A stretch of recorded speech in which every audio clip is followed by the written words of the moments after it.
They're born into a voodoo family in the Caribbean or a Muslim family, whatever. Whatever family they're born into, wherever they're born, however they're raised, they have an understanding of certain things being good and certain things being evil. Okay, that's all he's talking about here. Pastor, I think that answers the question too. Why do the sick non-believers, when you tell them, they say they don't believe it, but they get angry when you tell them, well, if you're not, you're going to go to hell, and they get mad at you. Yeah. If they feel that Christianity is bad, they should clap. Yeah. Yeah. But they don't. Yeah. Only the clever ones know that. But a lot of them, yeah, atheists. Why do atheists get mad at the teaching about God? I don't know. Yeah. Why do atheists get mad when you tell them they're going to hell? I don't know. Good question. They shouldn't. They should, like you say, they should just slough it off. But yeah, and I think that's because of that natural knowledge that they have. Yeah. The next point, we can certainly assume that the stipulations of the moral law existed long before God told Moses to write them as Ten Commandments. Obviously, we can assume that because Cain and Abel, for example, and many other examples before that, the examples in Abraham's day, and Isaac and Jacob. I mean, Jacob was a liar, Abraham was a liar, Isaac, they all fell into the same problem from time to time. Prohibitions against murder, adultery, stealing, lying, etc. were clearly known in the days of Noah. And when the people were dispersed by God over the face of the earth after the building of the Tower of Babel, they carried this knowledge with them. Today we know that tribes that have lived in isolation for centuries, in many cases, keep the law better than those who are civilized. If you run across these stories about these tribes in the deep Amazon jungle or in the jungles of the Philippines or Indonesia or Malaysia, places like that, they have very strict rules. My dad, when he was in New Guinea, came up against cannibals. And even they had very strict laws. You only ate your enemies. It was against the law to eat your own tribe. You only ate the enemy tribe. Okay? So they even understood. You don't kill your friends. You don't kill your family. You don't kill the members of your own tribe. You can kill the enemy, that's all fine, and eat them, but, So, and it was the law was kept with capital punishment. I mean, you didn't dare do that. And the same with when the Christian missionaries got to some of these islands in the Pacific and stuff like that, they found that in some cases their morality was stricter than Christian morality. Not in every case, but in some cases. Okay. The whole point of Paul's argument is not that man can be justified by keeping the law. That's not what he's talking about. But that both they that have the law and those do not stand guilty before God. So whether you have a Bible and read the Bible or not, you're still guilty. Because even without reading the law, without reading the Bible, you know that murder is wrong. You know that hate is wrong. You know that prejudice and bigotry is wrong. You know that, whether you read the Bible or not. And so that's the point he's making. If people are guilty, they're sinners, whether they realize it or not, whether they can point to a particular commandment or not. The reason for their condemnation is not whether they have the written law or not, but their disobedience to God's revelation in whatever way they may possess it. In summary, Jews are lost in the exact same way as Gentiles for rejecting God's will. Both are damned, and the proof is in their actions or inactions. They are both condemned by not keeping the law. So they fall short, whether they fall short out of ignorance or they fall short out of purposely rejecting, it does not matter. They still fall short. That's the point. Okay? Anything on that section up to verse 16? Yes. I mean, if this is a temple or not, it says, we certainly assume that the Stipulations. the, long before God told Moses to write them on the Ten Commandments. Yes. God asked Moses to write the Ten Commandments? Yes. That's the first time Really? I heard that. No, I heard that God first made him, he came down the mountain, saw the people were bad, he threw them away and destroyed them, Oh, I see what you're talking about. I see. Okay. You're talking about the actual imprinting on stone. Yeah. I'm talking about writing in general. I'm talking about like when he took them off of there and he put them on papyrus so that everybody could see it. I mean, for the temple, for example, he put them on a scroll. Moses put them on a scroll. Okay. So yeah, you're right. The first time God did it with his own finger. Yes, you're right. And then the second time he told Moses to do it, and Moses did it. And then, of course, Moses then put them on papyrus scrolls so that he could share them with the Levites. Yes? I think he had to put them on scrolls so we couldn't throw them down and break them. Probably. Yeah. No, you're right, Tony. You're right. But I'm not talking about that kind of writing. I'm talking about in general that God instructed Moses what to write, basically, when he's producing them for the Israelites. Okay. Anything else before we go on to 17? Okay, let's look at the next section, page 1761. Actually, 1760 goes on to 51. Let's read through verse 24. But if you bear the name Jew and rely upon the law and boast in God and know his will and approve the things that are essential, being instructed out of the law or by the law, and are confident that you yourself are a guide to the blind, that is, the unbelievers, a light to those who are in darkness, a corrector of the foolish, a teacher of the immature, having in the law the embodiment of the knowledge of the truth. That's a lot of stuff. Okay.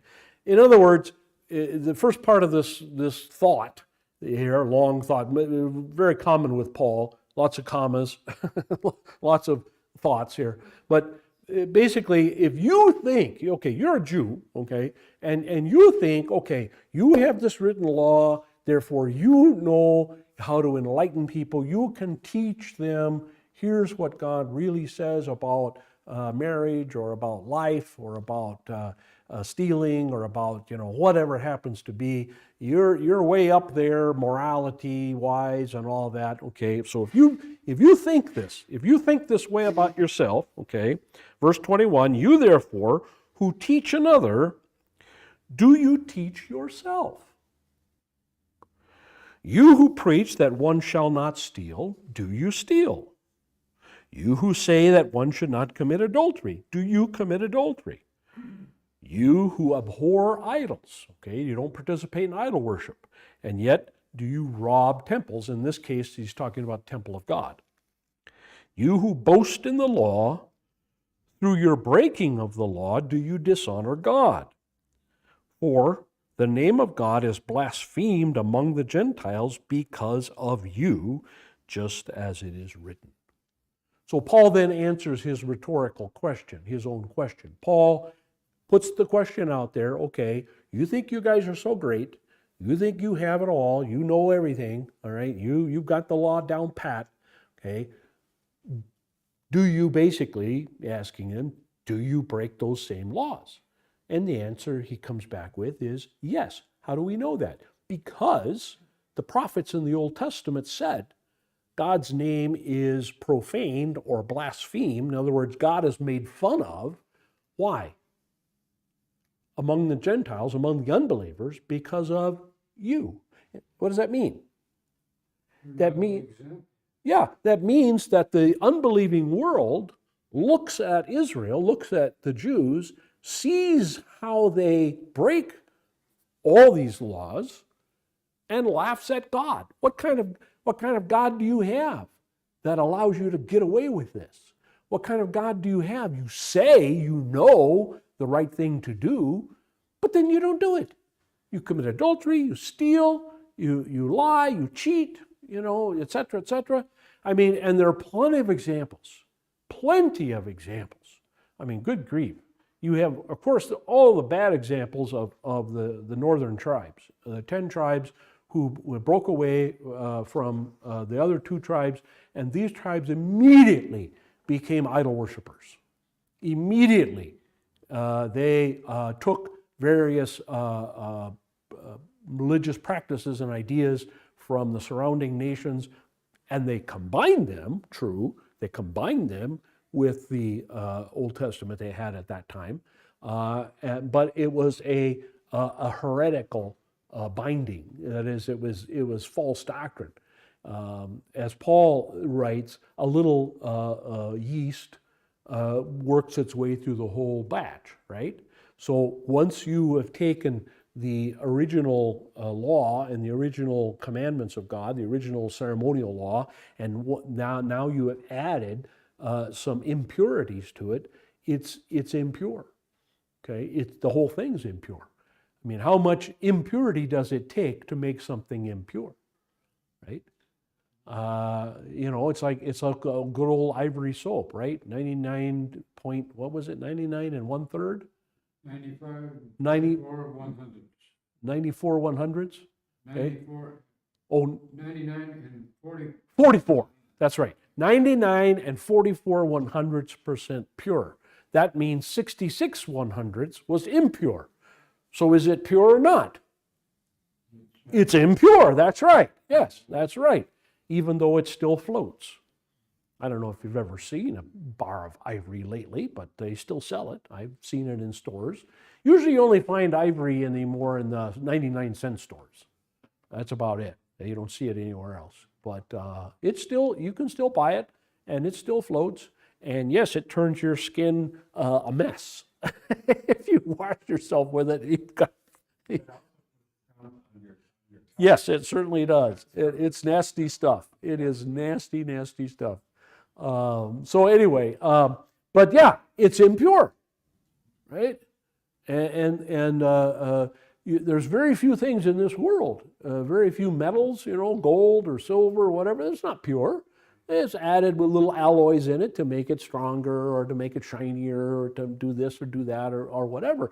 And so we know from chemistry that once you add an alien element or an outside element to 100% or 99% of one element, it's impure, right? It's impure. It's not the same anymore, right? Simple as that. All right. So that's what Paul is telling us here, that these guys they are impure. Going on. For indeed, circumcision is of value if you practice the law. But if you are a transgressor of the law, your circumcision has become uncircumcision. So if you are a part of Abraham's covenant, God made a covenant with Abraham and sealed it with circumcision, and he said, you are part of that, fine, good, wonderful for you. But if you act like your uncircumcised Philistine neighbor, then that act, that sacrifice you made when you were 8 years old or later, if you were proselytized, doesn't do you any good. And what's the proof of that? What is the proof? And this is important. The Jews in Jesus' day, for example, made a big deal about this, and not only about circumcision, but about all of the ceremonial law, and they really shouldn't have, because where is the proof that the covenant? Let's talk about that. The first covenant, the original covenant with Abraham, the physical action that is done does not save them. How do we know that? For a fact. No question about it. That their bloodline, the fact that they're related to Abraham by blood, the fact that they have gone through this ceremony of circumcision, how do we know for a fact that that alone does not save them? Well, real simple. Look at the entire rest of the law, the ceremonial law. These people who are descendants of Abraham and claim that the blood of Abraham saves them, makes them saved already, makes them God's special people already, or the ceremony of circumcision makes them saved, these same people had to go to the temple all the time to pay for their sins, or to take care of their sins, to atone for their sins. So this proves, the fact of the rest of the ceremonial law proves that the first of the ceremonial laws didn't work. If the first of the ceremonial laws had actually functioned and actually worked and made them super holy or whatever, you wouldn't have needed the rest of the ceremonial law. You see? So the fact that the temple is right there, Jesus goes to the temple to teach, the fact that the temple is right there, and every single day animals are being butchered and slaughtered and blood splattered all over the place, and every single day sacrifices are being made for sin, whether fellowship offerings or sin offerings or whole offerings or whatever kind of offering, that's going on 365 days a year, should tell the Pharisees, the Sadducees, and everybody else, should tell all the scribes and the rabbis that the simple fact of being related to Abraham or being circumcised hasn't done them any good eternally. It should prove that to them without a shadow of a doubt, but it never did. They never, somehow or other, they never made the connection. Right? They missed. The whole reason for all of these complex laws, and it's clear, by the way, it's clear that nobody in Israel, not in the days of David and Solomon, not in the days of Joshua, not in the days of the great prophets, never were all 100% of the ceremonial laws practiced perfectly. Not once. Not once. We know they never kept the Sabbath year, the seventh year. That was never done in Israel. Okay? Not even the first time. The first 7 years after they conquered the Promised Land, they didn't have a Sabbath year. And neither did they have any Sabbath years after that. Not during the time of Joshua, not during all the time of the judges, not during all the time of the kings, not during all the time of the prophets. Never did they have a Sabbath year, and never did they have a Jubilee year. Never. So that's one right there that they never kept, ever. We know they went through the entire 40 years in the wilderness and never kept the Sabbath. We know that too. So, for some reason, they never understood that they actually had to do these sacrifices and do these ceremonies. Now, some of them did, and some of them did pretty regularly. I'll give you another example. 4 times a year, every male, without exception, was supposed to go to Jerusalem, or to wherever the tabernacle was before it was in Jerusalem. 4 times a year, every male was supposed to go to the tabernacle or the temple. They didn't do it. Not once. Not once did that ever happen. Not once. Not one time in the entire 1,000-year history of the Jews did they ever do that. Never once. Okay?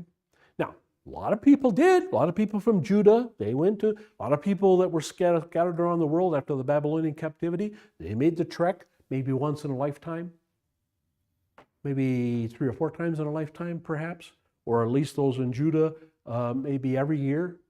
Those from Galilee, some of them went every year. Jesus went every year. His family went every year. Joseph went every year. He was alive. Jesus went, I'm sure, every year once he was bar mitzvahed. But did all the people from Galilee go to Jerusalem? Did they empty out the entire province and go to Jerusalem? No, they didn't. So just, it's always amazed me how these guys could be so bold and brazen. Oh, you're trying to get rid of the laws of Moses, Jesus. You're telling us we don't have to keep the laws of Moses. If I were to Jesus, I would have said, well, you haven't been doing it for the last 1,000 years, you monkeys. Of course, he never said that. But, if it had been me, I'd have busted him over the head with that. Hey! Especially up in Galilee, pointing to some of those rabbis and stuff up there. Hey, when's the last time you were in Jerusalem, buddy boy? Did you go all 4 times you're supposed to go? When was the last time you were in Jerusalem for the Rosh Hashanah or Yom Kippur? Well, it's too far to go. Is that what it says in the law of Moses? No, it says every male. That's what it says. Go read, look it up yourself. It says every male. Question? The fact that they continually get attacked by all their neighbors is just another way I think that God was trying to wake them up. Well, yeah, too. That they never got that either. No. So if I'd been in charge of one of those countries, I said, well, I want to even waste any troops Right, trying to right, bring those people around. right. They don't. So it's real clear, that sure, all of these ceremonies have value. You betcha they do. And God gave them in order to comfort the Israelites. You could go, if you accidentally killed one of your workers, you ran them over with your cart or your donkey or whatever like that, you feel terrible. You could go to the temple or the tabernacle. You could bring a sacrifice. The priest would take care of that, and you could walk away saying, okay, well, I'm okay with God now. And that was the reason that God did that. Okay, for all the various different sacrifices and ceremonies, they were for the people's comfort, and they were also to show the people you can't keep the law perfectly. There's too many of them. It's too complex.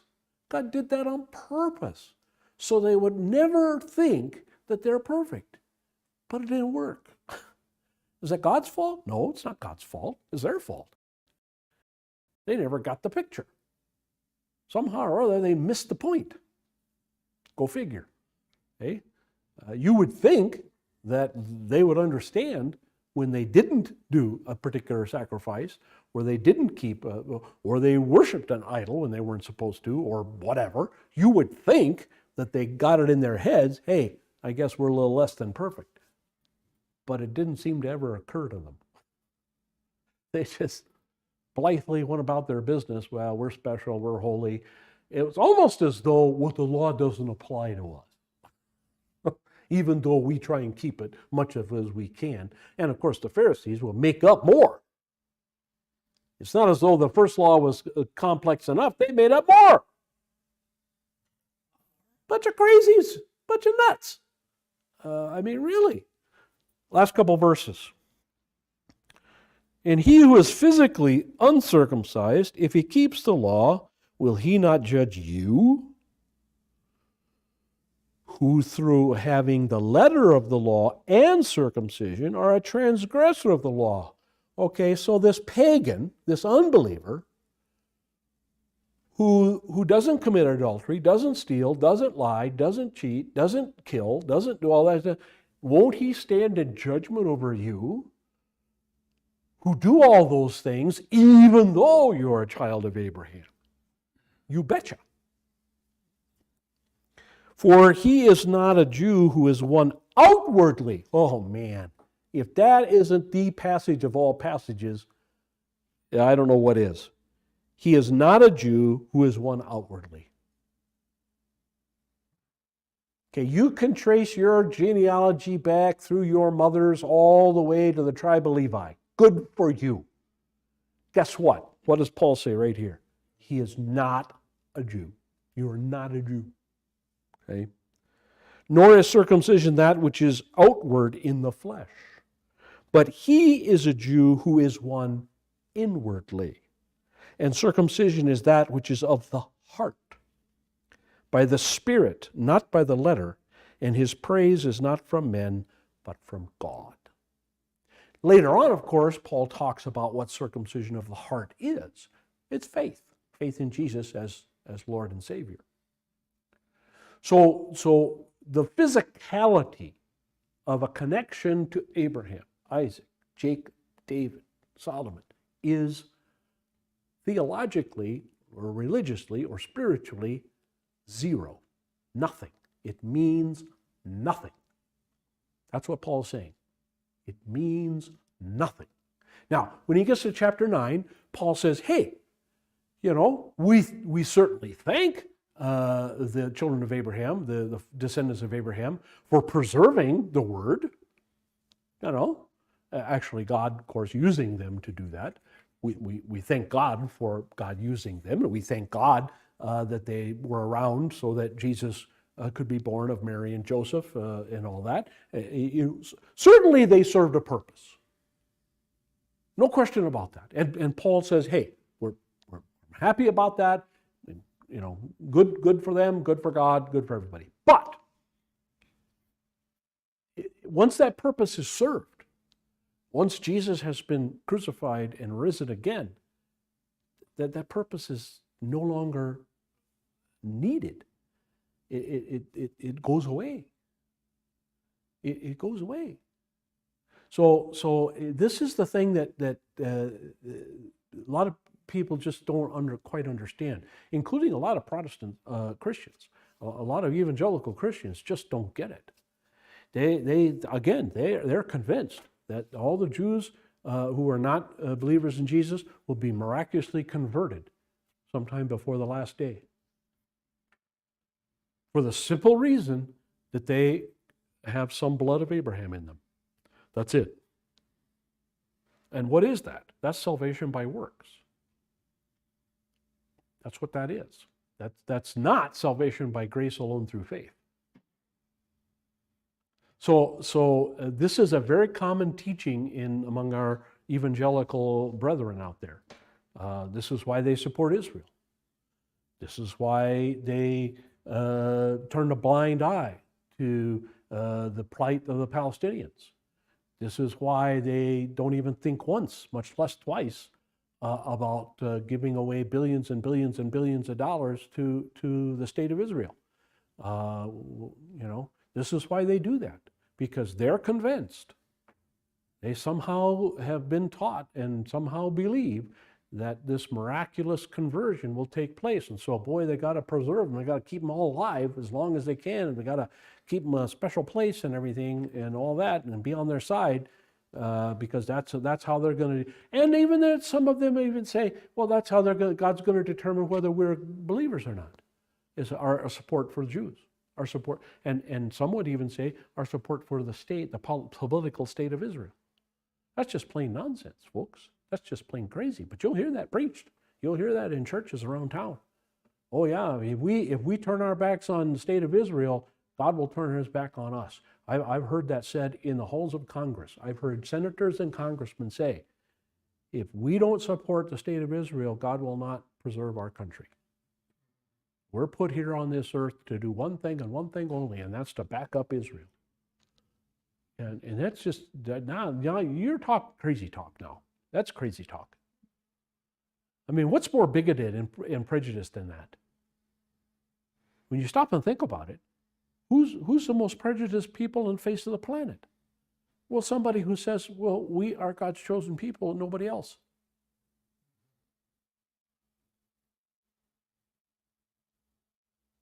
I mean, really, folks.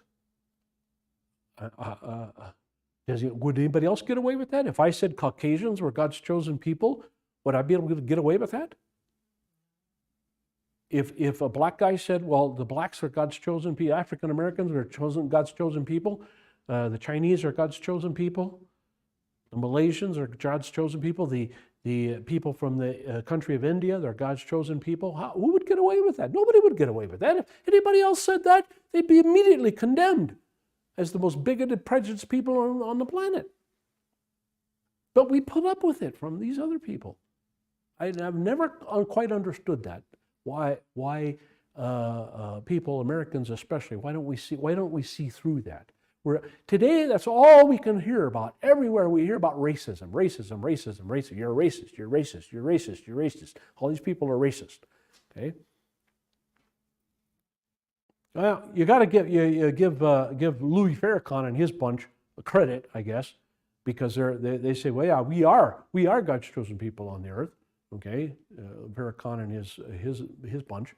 But at least they're open and honest about it. You know? Oh yeah. But what everybody condemns them, right? Go figure. It's weird. It's very strange. And this is what Paul's talking about here. It really doesn't do you guys any good to be a child of Abraham if you're an unbeliever or act like an unbeliever. Either one. Okay, let's look at the notes. By saying all this, the apostle confronts the Jews with their transgression of the law of Moses. We remember that Paul is writing to a mixed congregation of Jews and Gentiles, but the group was no doubt founded by converted Jews and formed the nucleus of the Christian community in Rome, and many of them were still strict observers of the Mosaic law. And there's nothing wrong with that. Let me say that right away. You want to keep the law of Moses, that's just fine. You go right ahead. There's nothing wrong with that, as long as you don't do that thinking that is what saves you. I have no problem whatsoever with people of Jewish extraction, descent, however you want to call it, who don't want to eat ham. I got no problem with that. You don't want to eat ham, don't eat ham. You don't want a cheeseburger, don't eat a cheeseburger. I'm fine with that. Go for it. You know. As a matter of fact, I think Christians really should keep some of the ceremonies in the Old Testament, like Passover. Yom Kippur would be a good idea. Rosh Hashanah would be a good idea. Purim would be a good idea. I think a lot of those things. Jesus kept Hanukkah. We know that. Jesus kept tabernacles. We know that. I think that would be good for the Christian church if the Christian church kept and observed those festivals. I really do. And so I obviously don't condemn anybody who wants to do that. If they want to do that, fine. I think it would probably be going a little far if we wanted to reinstitute animal sacrifices. Not sure exactly what that would accomplish, besides getting us in trouble with PETA. But if you wanted to, if it was legal, go for it. I mean, I certainly don't think we go out stoning people. I don't believe in that. But you want to keep a lot of the Old Testament rules and regulations, and you think it's good for your spirituality, and you think it's good, fine, no problem. Enjoy, have a good time. Okay, as long as you do two things: you don't think it's going to save you, and you don't condemn anybody who doesn't do that. That's the other part of it. Okay. In other words, this letter is not merely some academic discussion. It has real import and meaning for the lives of real people living in the real world. The problem was, not just in Rome, but other congregations. The problem was that the founders of those congregations, the Jewish founders of the congregations, often, again, it's kind of part of their natural inclination. They kind of thought of themselves as, okay, we're the pillars of the church, okay? And you peons down here, you've got to go a ways before you rise to our level. And that's true in every church. It's true even among Gentiles. I remember when I got to my first parish, my first congregation was almost 100 years old by the time I got there. I've been around for that long. And there were a couple of families that were there from the very beginning, and they were pillars. Right? Everybody said, oh, the Wolf family. Boy, you don't mess with them. Their great-grandparents set the foundation stone for this church and blah, blah, blah, and all this stuff. You don't mess with them. And this family, Schmidt family, and this family, and whatever. And I found in many cases those people to be not the best members as far as coming to church, as far as constructive working with the church. I found them to be, in most cases, and not only them, but when I served as vacancy pastor for churches in the area, and they were 100 years old and more, and I saw the same thing. The founding families, the people who had started the churches in the 1860s, 1870s, 1890s, I found that those families very often were problematic families. I mean, they were more often than not more a problem than they were benefit in the church. And because people were scared of them, because people put them on a pedestal, and they themselves were not the best members. They were not the leaders of the church in morality or anything else. A lot of times they were a problem. And so this is what happened a lot of times. Almost every congregation that Paul went to was started with Jews. And almost every congregation that grew up in the Mediterranean area had a Jewish foundation. And so what had to happen was that Paul, he had to tell them now, okay, but you guys are kind of on an equal plane now. You got to think of yourselves as believers and believers, not Jewish believers and Gentile believers, but just as believers and believers. And that's kind of what he was pointing at. Okay? Page 20. Also, Paul was not trying to make friends and influence people in Rome. Those Paul addressed here are not merely people who admit belonging to the Jewish race, but ones who pride themselves on being Jews and strict observers of Jewish customs and traditions. It's a kind of national pride that is being attacked here. So what Paul wants to plow through that. You know, again, if you want to be prideful as a Gaul because of whatever, or a Briton, or a Greek, or a Thracian, or a Macedonian, fine. That's not the problem. The problem is if you bring that into spirituality and think that that makes you a better believer by itself. No, it doesn't. Greek believers are not intrinsically better than Russian believers. Okay? Ukrainian believers are not intrinsically better than Polish believers, and so on and so forth. That's what Paul's trying to get at here. Despite their new faith in Jesus of Nazareth as the Messiah promised by God, these people continue to rely for eternal salvation on obedience to the contents of the moral law and brag about their ongoing special relationship with God. This in spite of Moses' constant assurance to the Jews that God had not chosen Israel because of the supremacy over other races. Moses makes that comment numerous times. The prophets make it a lot of times. You know, as a matter of fact, most of the time that Moses or any of the others, the prophets speak up to the Jews, you know, he usually refers to them as you stubborn, stiff-necked people. Do you think God chose you because you're better than everybody else? No, God chose you because you were the weaker. God chose you because you were the smallest. I mean, there are plenty of people walking around Ur of the Chaldees who were more important than Abraham. There were plenty of people in Chaldea or in Babylon or anywhere else that are walking around that were more important families and more prestigious and maybe even better morally by nature. You know, maybe they weren't quite as stubborn. You know, maybe they weren't quite as prejudicial. Maybe they weren't, but you know, for whatever reason, God selected Abraham and said, "Okay, your descendants." And many times, look at the speech of Stephen in the book of Acts sometime. Just look at that sometime. And it's no wonder they stoned him to death. He was rough on them. He was really hard on them. He was harder on them than Paul is here.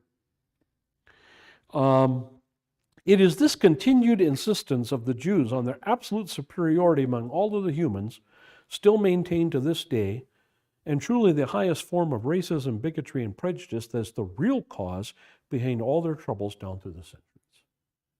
It is not a curse, okay? Christians need to understand that. Even though the Jews said, you know, let his blood be upon us and our children and our children's children and all that, that is not the reason why the Jews have suffered so down through the centuries. That is not correct. And you hear that, you hear anybody say that, you need to correct them right away and say that is not true. God does not work that way. First of all, because the people saying that are unbelievers, and God does not hear the prayers of unbelievers, first of all. Second of all, that's not the way God works. God doesn't curse people or not curse people or etc. based upon their works. He does it based on His grace and wisdom and on their need, their spiritual need. That's not a curse. Okay? It may include some bad things. It may mean that they suffer some trials, but that's not a curse. That's not the same thing. In the Middle Ages, it's real simple why Jews were hated. Jews were hated, and it was really the Christians' fault. It was really the Christians' fault, more than anybody else. But I mean, the Jews kind of ran with it. The Christians refused to lend money to each other, charge interest. But they allowed the Jews to make loans and charge interest because the Jews were all damned anyway, and so it didn't make any difference whether they broke that rule or not. The Christians all figured that, well, the Jews, they're going to hell, and so if they charge us interest, no big deal. And so by doing that, the Christians in the Middle Ages put all the financial power in the hands of the Jews. It wasn't the Jewish plot. It was Christian stupidity. And what's even weirder about it, ironic about it, is that it was an Old Testament law that the Christians were quoting. So it was the Jewish law the Christians were quoting. And the Jews themselves did not charge each other interest. They only charged interest to the Christians because of their own law. So that's just an example. So, you know, if you fast forward, you get to the time of the Reformation, and by that time, by the 1500s, 1600s, you have families like the Rothschild family that are running things in the world. It's no wonder they're running things in the world. They're making money out of loaning money to the Christians. And the Christians were always going to war against each other, which again, they shouldn't have been doing. And so the Jews were making money hand over fist. And then you fast forward again another 500 years to World War II period of time, and it's no wonder the Germans hated the Jews. And it wasn't just the Germans that hated the Jews. The Italians hated the Jews. The French hated the Jews. The Austrians hated the Jews. The British hated the Jews. They all hated the Jews for the same reason. These guys had all the money. This is also the reason why it was the Jews who started most of the movie companies in the United States and most of the entertainment companies, because they had the money. They had the money to throw at this newfangled invention of television or radio or whatever it was. Nobody else had the money. They had the money. They don't blame them. It's not their fault that Warner and Golden Mayer and all the other guys were Jews. He said, well, the Jews run the entertainment industry. Well, whose fault is that? It's not their fault. They just saw an opportunity and they stepped into it. No big deal. So, you know, history is a funny thing. Okay, I remember, I can't remember where I heard it, but somebody was talking about, it was a Holy Week years ago, and somebody was talking about the curse of the Jews, and they put the curse on themselves and their children, and one Protestant preacher of some kind, I remember saying, I'll have some of that curse, thank you. I'll be more than happy to take a piece of that. Yeah, so anyway. Next point, the Greek word rendered brag here, kakaomai, which can't have either good or bad. In other words, you can kakaomai good or you can kakaomai bad. You can boast or brag about something that you have every right to boast and brag about, or you can boast and brag about something that you really shouldn't. In Paul's text here, the Jew puts the crown on his own head, not at the feet of God. It's true that Jews have things of which to be justifiably proud. And again, we should not deny that as Christians. We should not deny that. We should make that statement and not have a problem with it. But This heritage ought to make them humble. Look at King David's attitude as an example when he wrote, "Who am I, sovereign Lord, and what is my family that you have brought me this far?" That should be the attitude. The attitude is fine to say, hey, look how far I've come. Wow, look where I am. Man, I'm on top of the world. Okay? Nothing wrong with that. As long as then you follow that by saying, I don't deserve it. By contrast, the Jews Paul addresses acts as if God owes something to them simply because he claims to love the law. Indeed, the Jews believed they had a hotline to God, an access that was not on the basis of their faith, but on their sacrifices, or even more so, on their bloodline. The fact that so many poor dumb creatures had died in their stead. Thus, the Jews would adhere to certain specific rituals of cleansing and submit to certain dietary restrictions, but this knowledge showed itself more in outward behavior than in moral choices. So they were really good about washing before meals. They were really good about the tithing. They were really good about paying the temple tax. They're really good about certain things. But in other ways, they hated, they lusted, they committed many other sins in other ways. And the Gentiles were not stupid. The Gentiles saw this. They recognized this. Roman writers in the day of Jesus and Paul, talk about this. They talk about the Jews, and they say some pretty nasty things about them. And it's not prejudice and bigotry that the reason they say it. They say it because it happened. They say it because they didn't like these guys. They didn't trust them. A classic example is found in the fact that when they committed the greatest crime in history, the killing of the Messiah, they carefully avoided entering the palace of the Roman governor because that would mean ritual defilement on the Sabbath. Now, that's always kind of been ironic, isn't it? They stood outside the praetorium because they didn't want to go in the praetorium, because if you step on Gentile soil or Gentile house or whatever, then you're unclean and you can't participate then in the Passover. Okay? And so they didn't want to do that. But condemn a innocent man. Okay? And we know they knew he was innocent. How do we know that? We know that because they bribed people to testify wrongly against him. Now, why would you do that unless you knew the guy was going to get off? You wouldn't get somebody to perjure themselves unless you were sure that the guy would get off otherwise. And so they paid people, just like the priests paid the Roman soldiers to claim that the apostles stole Jesus' body. Same thing. So on the one hand, they're real picky about this law. Oh, we can't step on Roman pavement. Oh, we'll be unclean for the Passover. But, oh, by the way, go ahead and condemn that innocent man.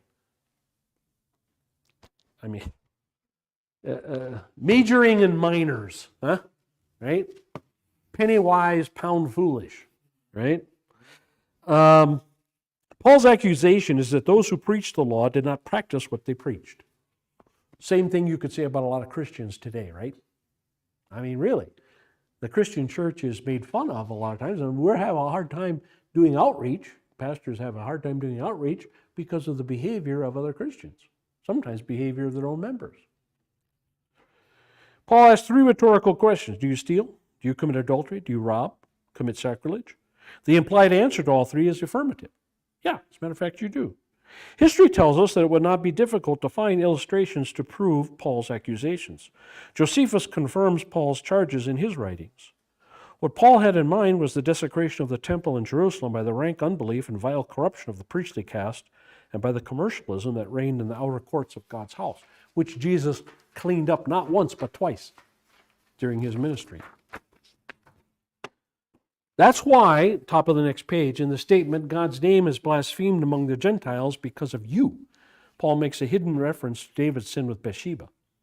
When David was confronted with his guilt and confessed his sin, the prophet Nathan replied, "By doing this, you have made the enemies of the Lord show utter contempt." Sadly, the history of the Jews is but one example after another of following in David's footsteps, but without his repentance. Okay, we need to stop there because we're just about out of time. And again, let me re-emphasize this point because I think it's really, really important, okay? This is not an attack upon those of Jewish descent any more than it's an attack on those of Caucasian descent, or those of Norwegian descent, or those of British descent. That's not the issue. The issue is you cannot use your ancestry as a reason for your relationship to God.